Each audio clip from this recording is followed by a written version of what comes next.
இங்க டெல்லியில கிட்டத்தட்ட 8 வாரங்களுக்குள்ள தெருநாய்கள் எல்லாமே ஷெல்டர்ல அடைக்கணும் அப்படின்னு உச்சநீதிமன்றம் தீர்ப்பு கொடுத்திருக்காங்க. என்னதான் இருந்தாலும் விலங்குகள் எல்லா உயிர்களுக்கானதான் இந்த உலகம். பூமி. ஒரு நாளைக்கு பாத்தீங்கன்னா 10,000 நாய்கள் தெருநாய்கள் குழந்தைகள் கடிக்கிறதா ஒரு ஆய்வு சொல்லுது. அவங்க பேசுறது எதுக்காகனா இந்த நாய்க்கு கிடையாது, அந்த நாய்க்காக பேசுறாங்க, ரோட்ல இருக்கிற நாய்க்காக பேசுறாங்க. அவங்க இதை வளர்க்குறாங்கன்னு கேட்டா கிடையாது. அது பப்ளிசிட்டிக்காக பேசுறாங்களா இல்ல நான் ஒரு ஆர்வலர், சமூக ஆர்வலர் காணிக்கிறதுக்காக பேசுறாங்கன்னு கிடையாது. அரசு ஒரு திட்டத்தை கொண்டு வராங்கன்னா அதை ப்ரொமோட் பண்றதுக்காக, அதை நடைமுறை செயல்முறைப்படுத்துறதுக்காக இந்த மாதிரி செய்திகளையே ஃபோக்கஸ் பண்ணி மக்கள் கிட்ட அந்த பயத்தை உருவாக்குறாங்க. இந்தியாவை பொறுத்த வரைக்கும் 6.5 கோடி நாய்கள் இருக்கிறதா சொல்றாங்க. அப்ப தூய்மை பணியாளர்களுக்கு இவங்க குரல் கொடுத்துருக்கணும். அஜித்குமார் பிரச்சனையில இவங்கெல்லாம் வந்தாங்கன்னு கேட்டா எல்லாம் பிக்சர் சாப்பிட்டுட்டு இருந்தாங்க. ஒரு பயம் வரல. ஏடிஎம்கே ஜால்ரா அடிக்கிறது மாதிரி எல்லாம் கொண்டு போக வேண்டாம். இது பண்றது மூலமா காசு அடிக்கணும்னு ஒரு குரூப் இருக்கும், ட்ரஸ்ட் வச்சு சம்பாதிக்கலாம்னு ஒரு குரூப் இருக்கும், பேசி ஃபேம் ஆகலான்னு ஒரு குரூப் இருக்கும். ஆனா கடைசியில பாதிக்கப்படுறது நாய்கள் தான்.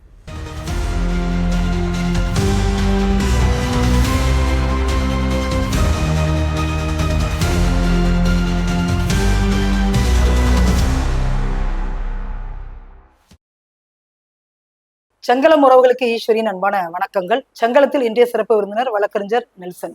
வணக்கம். இப்ப பரபரப்பாக போகக்கூடிய ஒரு செய்தி என்னன்னா, நீங்க பார்த்திருப்பீங்க, டெல்லியில கிட்டத்தட்ட 8 வாரங்களுக்குள்ள தெருநாய்கள் எல்லாமே ஷெல்டர்ல அடைக்கணும் அப்படின்னு உச்சநீதிமன்றம் தீர்ப்பு கொடுத்திருக்காங்க. ஏன்னா ரோட்ல குழந்தைங்களாம் விளையாட முடியல, நடக்க முடியல, முதியவர்கள் எல்லாம் போக முடியல, கடிச்சு வச்சிருது. ஒரு நாளைக்கு பாத்தீங்கன்னா 10,000 நாய்கள் தெருநாய்கள் குழந்தைங்களை கடிக்கிறதா ஒரு ஆய்வு சொல்லுது. சோ இதை நீங்க எப்படி பாக்குறீங்க? ஆக்சுவலா டெல்லிங்கிறது ஒரு எப்படி சென்னை தமிழ்நாட்டோட ஒரு ஹார்ட் ஆஃப் த சிட்டியோ அதே மாதிரி இந்தியால டெல்லிங்கிறது ஒரு ஹார்ட் ஆஃப் த ஸ்டேட், தலைநகரம் கூட. மக்களோட பாப்புலேஷன் அந்த அளவு கொட்டி வழிஞ்சிட்டு இருக்கு. கார்ஸ் எல்லாமே அதனாலதான் பல வரைமுறை கொண்டு வந்தாங்க. இந்த கார்கள் பொல்யூஷன்ஸ்னால அப்படின்னு. அப்படி மக்கள் தொகை என்னதான் இருந்தாலும் விலங்குகள் எல்லா உயிர்களுக்கானதான் இந்த உலகம். அப்படி இருக்கும் போது மக்கள் தொகை வழிஞ்சு வரும்போது அவங்களுக்கான நலனுக்காக இந்த மாதிரி பண்றாங்க. அப்படி பண்றது அந்த நாய்களுக்கும் சரி எல்லாத்துக்கும் அந்த கரெக்டான ஷெல்டர்ஸ், அதுக்கான ஒரு பாதுகாப்பு கொடுக்கறதுல எந்த தவறும் கிடையாது. அந்த சிட்டில இதை நாங்க அப்புறப்படுத்துறோம், இன்னொரு இடத்துக்கு கொண்டு போகும்போது போய் அதுக்கான என்விரான்மெண்ட்டை கிரியேட் பண்றதுல எந்த தவறும் கிடையாது டெல்லியில பண்றது. என்னோட பாயிண்ட் ஆஃப் வியூல சொல்றேன். ஏன்னா மக்கள் தொகை இப்ப சென்னையில எல்லாம் நீங்க பாத்தீங்கன்னா ரோட்ல எல்லாம் ஃபுல்லா எருமை மாடுங்க சுத்திட்டு இருக்கும். 100 கணக்குல கூட்டமா போவோம். மெயின் சிட்டில நீங்க பாக்கலாம். அதெல்லாம் யாரும் கண்ணுக்கும் தெரியாது. ஏன்னா அதுவும் டிராபிக் பொல்யூஷன், வயலன்ஸ் ஆகுது, என்னென்னமோ ஆகுது, போக முடியாம பல சிச்சுவேஷன்ஸ் இருக்கு. ஆனா நாய்ங்கிற விஷயத்துல ஏன் பாக்குறாங்கன்னா அதனால எந்த பயமும் இல்லை. ஃபர்ஸ்ட் விஷயம், அதோட மீட்டோ சரி எதுவுமே யாரும் பயன்படுத்த போறது இல்லை. இப்போ எருமன்கிறது அதையும் சாப்பிட்றவங்க இருக்காங்க, எல்லாத்தையும் சாப்பிட்றவங்க இருக்காங்க. ஸோ அப்படிங்கிற வரும்போது நாய்ங்கிற விஷயத்துல எந்த பயனும் இல்லை. கடிக்கதான் செய்யுது. எல்லாத்துலயும் ஒரு டிஸ்அட்வான்டேஜ் இருக்கு. சில மக்களோட வீட்டுல நம்மளோட பாதுகாப்புக்காக, ஸ்ட்ரீட்ல பாதுகாப்புக்காக இருக்கிறதும் ஒரு இருக்கு. ஆனா பெரும்பாலும் அதோட பயன் இல்லாத காரணத்தினால மக்களோட நலன் கருதி பண்றாங்க. இப்ப சென்னையில கூட என்னன்னா கிட்டத்தட்ட ஒரு 1,00,000 நாய்களுக்கு தடுப்பூசி போடணும், இந்த ராபிஸ் வைரஸ் கடிச்சா வராம இருக்கிறதுக்காக தடுப்பூசி போடணுங்கிறதுல ஒரு முயற்சி எடுத்திருக்காங்க. அது ஒரு நல்ல விஷயம் தான். ஏன்னா நாளைக்கு யாருக்கும் கடிச்சாலும் இந்த பாதிப்பும் வரக்கூடாது. ஏன்னா ராபிஸ்ங்கிறது ரொம்ப கொடூரமான ஒரு நோய். அதையும் தாண்டி கிட்டத்தட்ட ஒரு 1000 இருந்து 50,000 நாய்களுக்கு இந்த ஏபிசின்னு சொல்லிட்டு ஒரு இன்ஜெக்ஷன் உண்டு, அனிமல் பெர்த் கண்ட்ரோல்னு சொல்லிட்டு சொல்லுவாங்க. அதாவது அதோட கருத்தடை பண்றதுக்காக. ஸோ அந்த பாப்புலேஷனை குறைக்கிறது படிப்படியா. இது மாதிரி நீங்க பண்றது மூலமா அந்த பாப்புலேஷனை குறைச்சிடலாம். அடுத்த இன்னொரு 5 ஆண்டு 10 ஆண்டு போகும்போது இந்த நாய்களோட எண்ணிக்கை பெரிய லெவலில் இருக்காது அப்படிங்கிறதுல கொண்டு வராங்க. ஆனா உண்மையிலே இது பாராட்டக்கூடிய விஷயமா இல்ல ஆதரிக்கணும் இல்ல ஆதரிக்க கூடாதுங்கிறத பார்த்தா ரெண்டு சைடுமே நமக்கு ஒரு இது பேலன்ஸ்டானதான் இருக்கு. சஸ்டைனபிளா இவங்க எடுத்த முடிவான்னு கேட்டா இல்ல.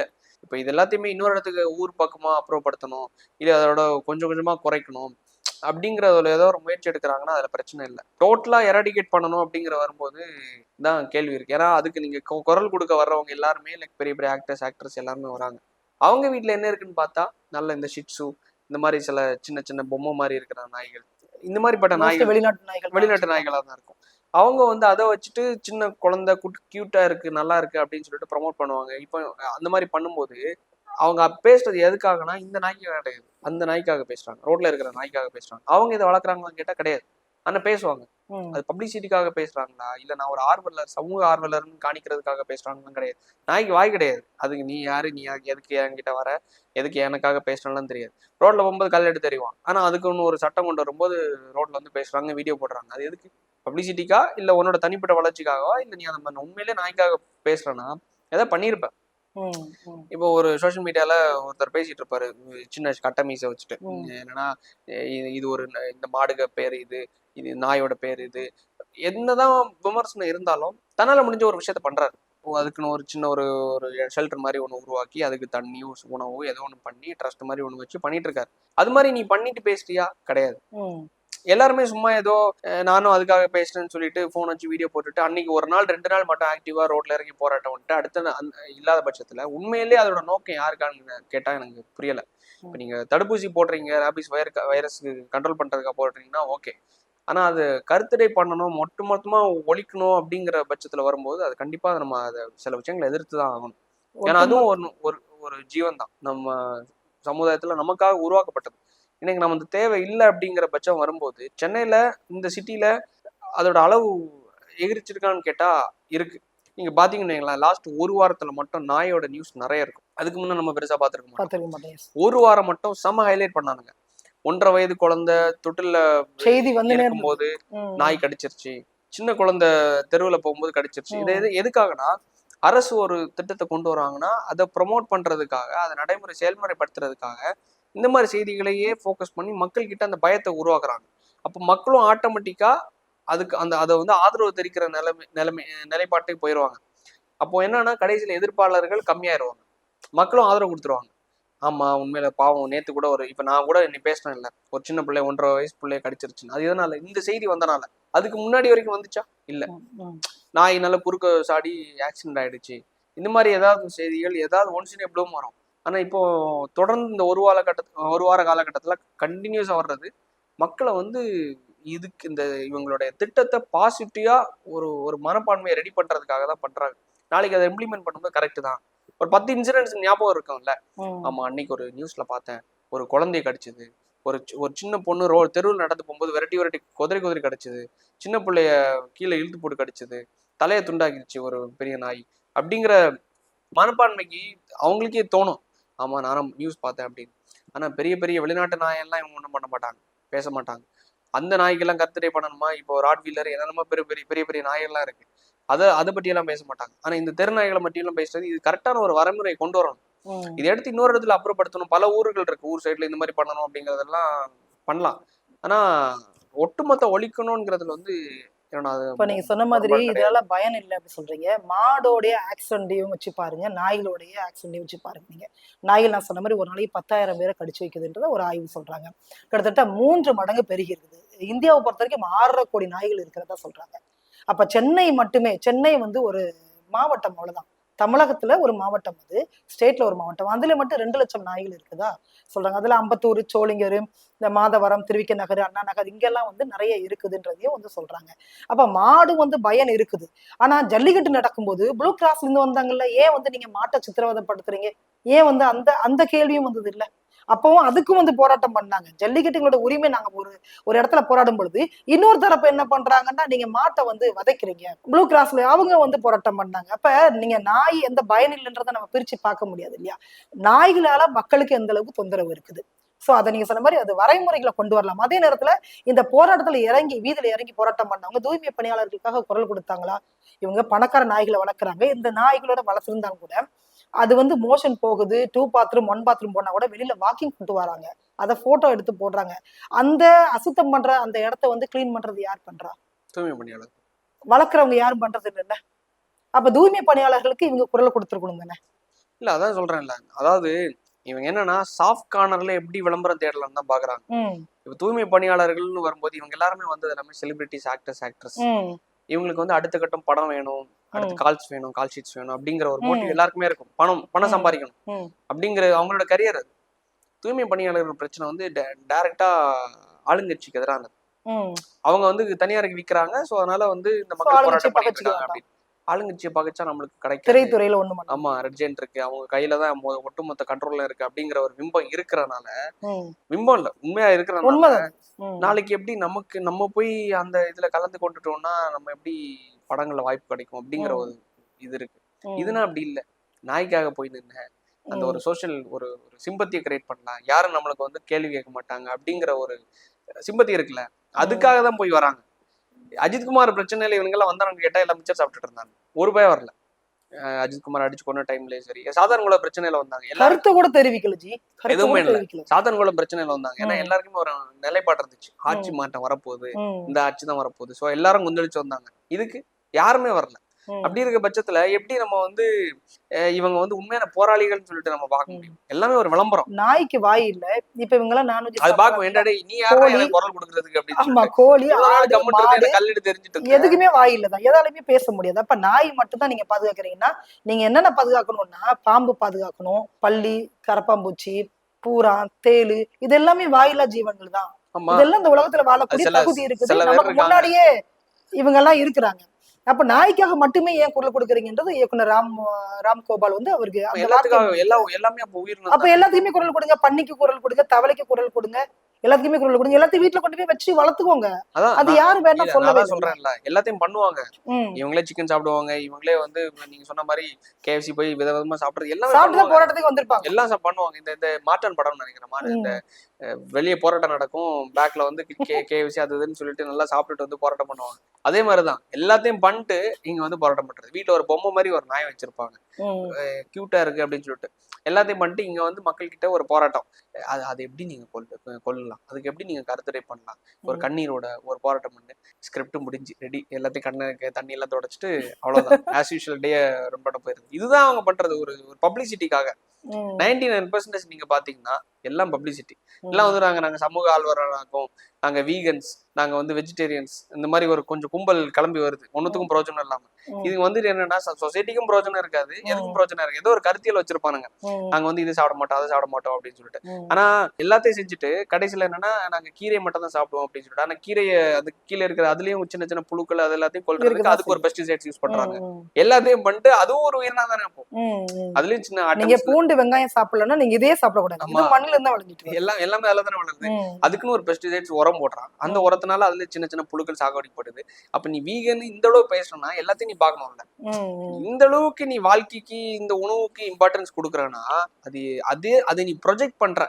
நான் I M A vegan, so everyone should convert themselves to vegan, நீங்க வந்து நான் வெஜிடேரியனா இருக்கக்கூடாது அப்படின்னு சொல்லிட்டு ஒரு ப்ரொபகண்டாவை அவன் திணிக்கும் போது அவன் உண்மையிலே அவனோட வளர்ச்சிக்காக தான் அவன் பண்றான். தனிப்பட்ட முறையில தன்னை ஒரு வீகனா ப்ரொமோட் பண்ணி பண்றது. உண்மையிலேயே அது பேக்ரவுண்ட் செக் பண்ணி இவன் வீடியோ மட்டும் தான் பண்றானா, களத்துல ஏதாவது பண்றானா, இந்த மாதிரி இந்த சீமான் அவர்கள் சொன்ன மாதிரி இந்த தற்சார்பு பொருளாதாரம் மாதிரி உனக்குன்னு நீயே அறுவடை பண்ணி நெல்லெல்லாம் விளைச்சு நீயே பண்றியா அப்படின்னு பார்த்தா ஒண்ணுமே பண்ணிருக்க மாட்டான். ஏதாவது ஒரு அப்பார்ட்மெண்ட்ல உட்காந்துட்டு அதுல ஒரு 4 பேக்ல ஸ்கிரீன்ல எல்லாம் வச்சு அதுல உட்காந்து வீடியோ போட்டுட்டு கடைசியில அங்க போய் KFCல ஆர்டர் போட்டு சாப்பிட்டுட்டு இருப்பான். அது இல்லைன்னா ஏதாச்சும் கீரையை போட்டு சாப்பிட்டுட்டு இருப்பான். ஆனா அந்த கீரை எங்கேருந்து வருதுன்னு கேட்டா மண்ணுல. அப்ப அந்த மண்ணை எப்படி, அந்த மண்ணுல இருக்கிற புழு பூச்சிகள்ல எப்படி கொண்டு வருதுன்னா அதுக்கு பதில் கிடையாது, தெரியாது. எல்லாத்துக்கும் இருக்கும், மேலேயே இருக்கும். ஆமா, அடியில போகாதீங்க, கீரை மேலேயே இருக்கும், புழு பூச்செல்லாம் இருக்கதான். ஆமா, அந்த மாதிரின்னு கேட்டா தெரியாது. அதனாலதான் எனக்கு புரியல. எல்லாமே ஒரு சுய விளம்பரத்துக்காக. சில பேர் என்னன்னா எல்லாம் பண்ணுவாங்க, உண்மையில வெஜிடேரியனா இருப்பாங்க, காமிச்சிக்க மாட்டாங்க, அப்படியே அமைதியா இருப்பாங்க, தன்னோட தனக்காக தான், நான் எனக்கு சாப்பிட விருப்பம் இல்லை அவ்வளவுதான், அது எனக்கு ஹார்ம் பண்ண எனக்கு விருப்பம் இல்லை அவ்வளவுதான், அப்படியே இருப்பாங்க. இதை ப்ரொமோட் பண்ணி வெளியே திணிக்கிறான் பார்த்தீங்களா, அவன் ஒரு சுய விளம்பரத்துக்காக வரான். அதை திணிச்சுட்டு அவன் ஒரு விஷயத்த பண்ணி 4 பேருக்கு பண்ணும்போது அது சுய விளம்பரம் கிடையாது, பண்ணணும்னு நினைக்கிறான். உண்மையிலே சில நபர்கள் இருக்காங்க, அந்த நான் சொன்னேன் அந்த கட்டமீச ஒருத்தன் பேர் சாரி எனக்கு தெரியல, அவர்லாம் உண்மையிலே எல்லாரும் கலாய்ச்சாலும் ஒரு சின்ன ஒரு ட்ரஸ்ட் மாதிரி வச்சு அதுக்கு இந்த மாடுகள் அது என்னென்னமோ பண்ணிட்டு இருக்கான். நிறைய பேர் என்னன்னா இது வந்து ரோட்ல அடிபட்டு இருந்துச்சுப்பா, அதனால உங்ககிட்ட கொடுக்கணும்னு நினைக்கிறேன், அது மாதிரி கொடுக்கும்போது உண்மையிலே பல உயிரினங்களுக்கு பயனா இருக்கு, பலர் வந்து இவரை ரீச் பண்ணி கொடுக்குறாங்க, அது யூஸ்ஃபுல்லா இருக்கு. சும்மா வீடியோ போட்டுட்டு இருக்கிறது தான் நிறைய பேர் பண்றாங்க. திருநாய்கள் எடுத்துட்டு வந்து பாதுகாப்பு கொடுத்து மாதம் அதுகளுக்கு வந்து சாப்பாடுல இருந்து ஸ்பான்சர்ல இருந்து எல்லாமே வந்து அந்த மாதிரி பண்றாங்க. அது எனக்கு தெரிஞ்ச ஒரு சகோதரி பண்றாங்க. அது மாதிரி நீங்க பண்றீங்கன்னா உங்களுக்கு ஏதோ ஒரு சமுதாயத்துல ஒரு அக்கறை இருக்குங்கிறதுல நம்ம புரிஞ்சுக்கலாம். இவங்க எத்தனை பேர் இப்ப வந்த போராட்டத்துல வந்து எத்தனை பேர் வந்து திருநாய்களை வளர்க்குறாங்கன்னு கேளுங்களேன். எல்லாரும் பொம்மை மாதிரி ஒரு நாய் வச்சிருப்பாங்க, இதுக்கு பேர் சிச்சு, இதுக்கு பேர் பிங்கி, இதுக்கு பேர் வந்து டிங்கி அப்படின்னு சொல்லிட்டு ஏதாவது ஒரு பேர் வச்சிருப்பாங்க. பேர் வச்சு செல்லமா குட்டி வச்சுட்டு இது மாதிரி ஓரியோ ஆக்கும் அப்படின்னு சொல்லிட்டு அதுக்கு ஒரு அக்கௌண்ட். ஆக்சுவலா நான் சின்ன வயசுல இருக்கும்போது நானும் ஒரு நாய் வளர்த்தேன். இப்போ அது எங்க வீட்டுல இருக்கு, கோல்டன் ரிட்ரீவர். ஆக்சுவலா அது எங்களுக்கு வந்து ஒருத்தவங்க வந்து கிஃப்டா கொடுத்த டாக். நாங்க வீட்டுல வாங்கி வளர்த்தோம். இப்போ செல்ல பிள்ளையா இருக்கு. அதையும் தாண்டி அந்த நாயினால இன்னைக்கு நான் வந்து இந்த நாயை நீங்க எல்லாரும் வளர்க்கணும் அப்படிங்கிற ஒரு ப்ரொமோட் பண்றேன்னான்னு கேட்டா கிடையாது. அதை நம்ம ஒரு செல்லப்பிள்ளை மாதிரி வச்சிருக்கோம், கொடுத்தாங்க அப்படின்னு சொல்லிட்டு. அதை நான் ப்ரொமோட் பண்ணி இததான் அப்படின்னு சொல்லிட்டு ஒரு ரொம்ப வரும்போது தெருநாய்களை எல்லாம் ஒழிச்சு கட்டணும்னு வரும்போது அப்போ அதோட மைண்ட் செட் மாறுது இல்ல. அப்போ நம்ம வந்து வெளிநாட்டு நாய்களை தான் நம்ம ப்ரொமோட் பண்ணணும், வெளிநாட்டு நாய்களை தான் எல்லாரும் வளர்க்கணும். தெருநாய்களுக்காக நான் பேச ஆரம்பிச்சேன்னு வைங்களேன். அப்போ உன் வீட்டுல நான் தெருநாய் வளர்க்குறேன்னா கிடையாது, நானே வெளிநாட்டு நாய் தான் ஒண்ணு வளர்த்துட்டு இருக்கேன். அப்ப நான் அது பேசக்கூடாது, அப்ப நான் கம்முன்னு இருக்கணும். நீ அது எதுவுமே பண்ணாம நீ வந்து பேசிட்டு இருக்கனா அதுக்கு என்ன அர்த்தம்? இதுக்கு முன்னாடி நடந்தது அந்த தூய்மை பணியாளர்கள் போராட்டம், அதுக்கு யாருக்குமே வரல. ஓப்பனா பேசுவோமே. இந்த இவங்க சாத்தான்குளத்துல ஜெயராஜ் பெனிக்ஸ் கொலை நடக்கும்போது சூர்யா உட்பட எல்லாருமே பேசினாங்க. எல்லா பேரும் செலிபிரிட்டிஸ் புத்தல் எல்லாருமே பேசினாங்க. இந்த இஷ்யூல பேசவே இல்லை. அஜித்குமார் அவரோட பிரச்சனை இல்ல, ஒரு ரூபாய் கிடையாது, யாருமே பேசல. கவின் செல்வ கணேஷ்காவது இவரு பேசினாரு, அவங்க சமூகம் சார்ந்தவங்க எல்லாமே. அதான் சொன்னேன்ல, அது ஒரு பேக்ரவுண்ட்ல அவங்களுக்கான ஒரு செல்ஃப் growth இருக்கு, அவங்களுக்கான ஒரு விஷயம் இருக்கிறதுனால நம்ம சமூகம் நம்ம சமூகத்தாளு அப்படின்னு சொல்லிட்டு இவங்களுக்காக ஒரு குரூப் பேசினாங்க. அந்த பக்கம் இது நம்ம சமூகம் அப்படிங்கறதுனால அவங்களுக்காக ஒரு குரூப் பேசினாங்க. அது ஒரு அவங்களுக்கு ஒரு சுயநலம் இருக்கு. ஆனா அஜித்குமார் அவரோட இஷ்யூல யாருமே வரல. காரணம் அது ஆளுங்கட்சி பகைச்ச மாதிரி இருக்கும் அப்படின்னு சொல்லிட்டு. அங்கேயும் ஆளுங்கட்சி தானே பகைச்சிங்க எங்க சாத்தான்குளம் கேஸ்ல. ஆனா அங்க என்ன ஆயிடுச்சு, 2020 உங்களுக்கு எடப்பாடி இல்ல அதையும் நீங்க பார்க்கணும். எடப்பாடி ஜெயலலிதா இருக்கும்போது இதெல்லாம் இல்ல, அது பேசிருக்க மாட்டாங்க, பேசிருக்க வாய்ப்பு இல்ல. அது வந்து என்னன்னா அந்த டைம்ல வாய மூடிட்டு இருப்பாங்க. எடப்பாடி அவர்கள் வந்து ஒரு சாஃப்ட் கார்னரா வந்துருச்சு. சாஃப்ட் கார்னர் வந்தனால உண்மையிலேயே வந்து அந்த டைம்ல இப்ப ஜெயலலிதா அம்மையார் இருக்கும்போது ஏடிஎம்கே ஜால்ரா அடிக்கிறது மாதிரி எல்லாம் நம்ம கொண்டு போக மாட்டான். உண்மையிலே அவங்க இருக்கும்போது எந்த எந்த அமைச்சரும் எம்எல்ஏவும் தன்னை மீறி வளர்ந்து ரவுடிசமா போயிருக்க மாட்டாங்க. இந்த மாதிரி லா அண்ட் ஆர்டர்லாம் ரொம்ப ஸ்ட்ரிக்டா இருந்திருக்கும். இந்த மாதிரி நடந்திருக்காது. நடந்திருந்தாலும் யாரும் பேசியிருக்க மாட்டாங்க. அதை வந்து சால்வ் பண்ணி கொண்டு போயிடுவாங்க. இந்த எடப்பாடி அவர்கள் ஆட்சி காலகட்டத்துல லாஸ்ட்ல இவங்களுக்கு என்ன இது வந்துருச்சுன்னா பிஜேபி கூட போயிருச்சு, போனனால இவங்க நாளைக்கு தோத்துருவாங்க. ஸோ தூத்துக்குடி பிரச்சனை, ஸ்டெர்லைட் பிரச்சனை, இந்த இது இவ்வளவு இஷ்யூ இருக்கிறதுனால நாளைக்கு திமுக தான் ஈஸியா வந்துடும் அப்படிங்கறதுனால எல்லாரும் பேசினாங்க. ஆளுங்கட்சியா இருந்தாலும் பேசினாங்க. நாளைக்கு டிஎம்கே வந்தோடனே நமக்கு ரிஜென்ஸ் வந்துடும், எல்லாமே நம்மளுக்கு வாய்ப்பு கிடைச்சிரும் அப்படிங்கறதுனால. ஸோ வந்தாங்க. இன்னைக்கு என்ன கிடைச்சது, அவங்களுக்கு வாய்ப்பு கிடைச்சது, பேசினாங்க. எதுக்காக? திமுகவாக பேசினாங்க. இந்த மக்களுக்காக பேசினாங்கன்னு கேட்டா கிடையாது. ஏன்னா அவங்களுக்கு இன்னைக்கும் தெரியுது நாளைக்கு நம்ம தான் வருவோம், என்னதான் இந்த மக்களை பகைச்சுக்கிட்டாலும் பேசாம இருந்தாலும் நம்மளதான் வருவோம் அப்படின்னு சொல்லிட்டு. இவங்களெல்லாம் நம்ம பார்த்து ஒன்றும் பிரயோஜனம் இல்லை. இப்போ நாய்களுக்காக அரசாங்கம் ஒண்ணு கொண்டு வராங்கன்னா அதை வந்து ஏபிசி அந்த கருத்தடை பண்றதை தாண்டி அதை கொஞ்சம் அப்புறப்படுத்தி வேற ஊர் சைடுல இந்த மாதிரி கொஞ்சம் அதுக்கான ஷெல்டர்ஸ் கொடுத்தாங்கன்னா பிரச்சனை இல்லை. இல்லாத பட்சத்துல டோட்டலா அதை ஒழிச்சு கட்டணும் அப்படிங்கிற. அதே நேரத்துல ஒரு குழந்தைய வந்து ரேப் பண்ணும் பொழுது அந்த நாய் காப்பாத்துது, நிறைய நாய்கள் நம்ம குறை சொல்லல, அதை வந்துட்டு அப்படி கொஞ்சம் எல்லா ஜீவன்களும் வாழ வேண்டியது அந்த பூமியில. இன்ஜெக்ஷன்ஸ் போடுறதுல அதுல அதுக்கான அதாவது இது ஒழிச்சு கட்டுவதெல்லாம் தவறான விடயம், கொலை பண்றதுலாம் தவறான விடயம். பட் அதற்கான ஒரு சொல்யூஷன் ஒரு இல்லையா அதை வந்து கொடுக்கணும். ஆனா அந்த ஷெல்டர்லாம் இங்க இல்லைன்னு சொல்றாங்க. 5500 நாய்களை வந்து ஒரு ஷெல்டர்ல அடைக்கிறதே வந்து ரொம்ப கொடுமையான விஷயம். அது எத்தனை நாள் தாங்கும்? 2 நாள் கூட அது இருக்காதான், செத்துரும். இதோட பட்ஜெட் உங்களுக்கு தெரியல, கிட்ட 20 கோடி ரூபாய் ஒதுக்கிருக்காங்க 5500 நாய்க்கா இல்ல ஒட்டுமொத்தமாக? இந்த நாய்களை கருத்தடை பண்றதுக்கு மட்டும் 20 கோடி ரூபாய். கருத்தடை பண்றதுக்கு 20 கோடி ரூபாய்ங்கிறது எவ்வளவு பெரிய அமௌண்ட்னு நினைக்கிறீங்க? எத்தனை நாய்கள் வரும், எத்தனை ஆயிரம் வருது? அதுல கிட்டத்தட்ட கவுண்ட் எல்லாம் போடல, 1 லட்சம் நாய்களை கருத்தடை பண்றதுக்கு, சாரி இந்த ரேபிஸ் பயிர் இன்ஜெக்ஷன் போடுறதுக்கு கவுண்ட் கொடுத்துருக்காங்க. 50,000 கவுண்ட்ஸுக்கு வந்து இந்த கருத்தடை பண்றதுக்கு ஏபிசி அனிமல் பர்த் கண்ட்ரோல் பண்றதுக்கு கவுண்ட் கொடுத்துருக்காங்க. ஆனா அதுக்கு ஒதுக்கப்பட்ட பட்ஜெட் வந்து 20 கோடி ரூபாய். அப்ப அந்த 20 கோடி ரூபாய்க்கு நீங்க என்னென்ன பண்ணலாம் அதை மட்டும் சொல்லுங்க. அப்ப இவ்வளவு பட்ஜெட் கொடுக்குறாங்க, விலைய இன்ஜெக்ஷன் வந்துட்டு என்னதான் எனக்கு புரியல. ஒரு நார்மலா நம்ம எல்லாம் வீட்டுல வளர்க்குற நாய்க்கு ஒரு நார்மலா தடுப்பூசி போடணும்னா பக்கத்துல இருக்கிற ஒரு வெட்டினரியிலயோ அரசாங்கத்தோட இதுல போய் ஃப்ரீயா போட்டு கொடுத்துருவாங்க. ஃப்ரீயா கொடுக்குறாங்கன்னா அதோட காஸ்ட் எவ்வளவுதான் இருக்கும்னு நினைக்கிறீங்க?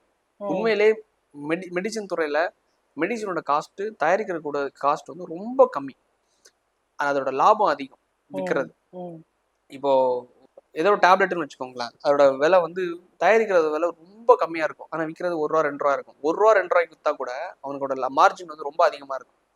ஸோ அப்போ எப்படி இந்த வேக்சினுக்கு 20 கோடி ரூபாய் இவங்க ஒதுக்குறாங்கன்னா இவன் எப்படியுமே மெடிக்கல் கிட்ட வாங்க மாட்டான், டைரக்டா அவங்க கிட்ட இருந்து கொள்முதல் பண்ணிடுவான். அப்போ கொள்முதல் பண்ணும்போது ஹோல்சேல் இன்னும் கம்மியாகும். அப்பேற்பட்ட பட்சத்துல இதை வந்து நீங்க சொன்ன மாதிரி ஷெல்டரா இருந்தாலும் சரி, அதுக்கான ஒரு வேக்சின் கொடுக்கறதாலும் சரி, என்ன வேணாலும் அவங்க பண்ணலாம். கார் ரேஸுக்கு நீ செலவு பண்ண முடியுது, ரோட் ஷோக்கு உனக்கு செலவு பண்ண முடியுது, உன்னால வந்து இந்த ஒன்று இது நடத்துறாங்க ஏர் ஷோக்கு செலவு பண்ண முடியுது, எல்லாத்துக்கும் செலவு பண்ண முடியுது. அப்போ இதுக்கான ஷெல்டர்ஸை கொண்டு வந்துட்டு சஸ்டைனபிளா அதை டெவலப் பண்ணலாம்ல. இது நாய்களுக்குன்னு இது அவங்களுக்கான இந்த ஷெல்டர்ஸ் இது எல்லாமே அவங்களுக்கு ஒரு பூங்கா மாதிரி ஒன்று உருவாக்குறோம். ஏதோ ஒன்று அப்படி மாற்று திட்டங்கள் நிறைய இருக்கு, ரிசர்ச் பண்ணா தெரிய வரும். அப்படி பண்ணலாம்ல. ஆனா உச்சநீதிமன்றம் ஏன் கடுமையான ஒரு வார்த்தையை வந்து பயன்படுத்துறாங்க? ஒரு குழந்தை வந்து இறந்துருது, நாய் கடிச்சு அப்படின்னா அந்த போராட்டம் பண்றவங்களால அந்த குழந்தையோட உயிரை திருப்பி கொண்டு வர முடியுமா? மறுபடியும் அதே தீர்ப்பை தான் அவங்க கொடுக்குறாங்க. 8 வாரத்துல நீங்க இல்ல வந்து அதாவது என்னன்னா, ரோடுகள்ல நான் இப்ப கூட இடையில ஒரு நீதிமன்றத்தோட பார்வை என்னவாக இல்ல ரோட்ல இப்ப கூட ஒரு நியூஸ் பார்த்தேன் இடையில. ஒரு மாடு ரோட்ல போயிட்டு இருந்த மாடு வந்து கிராஸ் ஆகி ஒரு பெண்மணி ஒரு வண்டியில இடிச்சு, பைக்ல 2 வீலர்ல இடிச்சு இறந்துருச்சு. ஐ மீன் இதாயிடுச்சு. அதுவும் ஒரு நியூஸ் தான். நாய் குறுக்கு சாடி போய் இதாகிறதும் ஒரு நிறைய ஆக்சிடென்ட் ஆமா இருக்கு. எல்லாத்துலயும் இருக்கு. நாயை மட்டும் கார்னர் பண்றதுங்கிறது நீங்க ப்ரிகாஷனா எடுக்கலாம். கம்மி பண்றது, கவுண்டர் இது பண்றது எல்லாமே நீதிமன்றத்தோட பார்வை. இப்ப நீங்க இந்த உயிரை கொண்டு வர முடியுமாங்கிறது இது அது ஒரு விஷயம். என்னன்னா உண்மையிலேயே நாயிங்கிற கவுண்ட் அதிகமா இருக்குமான்னு கேட்டா ஆயிருக்கு, உண்மைதான். 3 மடங்கு பெருகி இருக்கு. பெருகி இருக்கு, பெருகி இருக்கு. ஆனா அதை கொஞ்சம் இந்த அளவுக்கு காட்டமா கொண்டு வரணும்னு அவசியம் இல்லை. கொஞ்சம் அதை வந்து அதை ப்ரிகாஷன் பண்றது, கவுண்டை குறைக்கிறதுக்கான முயற்சிகளை பண்ணலாம். ஆனா அதை அரசாங்கம் தான் எடுக்கணும். அவங்க ஆர்டர்ஸை கொடுத்துருவாங்க, அரசாங்கம் அதோட வரைமுறையை பண்ணணும். அதை வந்து இவங்க எப்படி செயல்முறைப்படுத்த போறாங்கன்னு எனக்கு தெரியல. ஆனா அதுல வந்து இது பண்றது மூலமா காசு அடிக்கணும்னு ஒரு குரூப் இருக்கும், ட்ரஸ்ட் வச்சு சம்பாதிக்கலாம்னு ஒரு குரூப் இருக்கும், பேசி ஃபேம் ஆகலாம்னு ஒரு குரூப் இருக்கும். ஆனா கடைசியில பாதிக்கப்படுறது இது நாய்கள் தான். சொல்யூஷன் கொண்டு வரணும்னு பார்த்தா இவங்க தான் ஒவ்வொருத்தவங்களும் வீட்டுல 4-5 நாய்களை வாங்கி வளர்க்க மாட்டாங்க.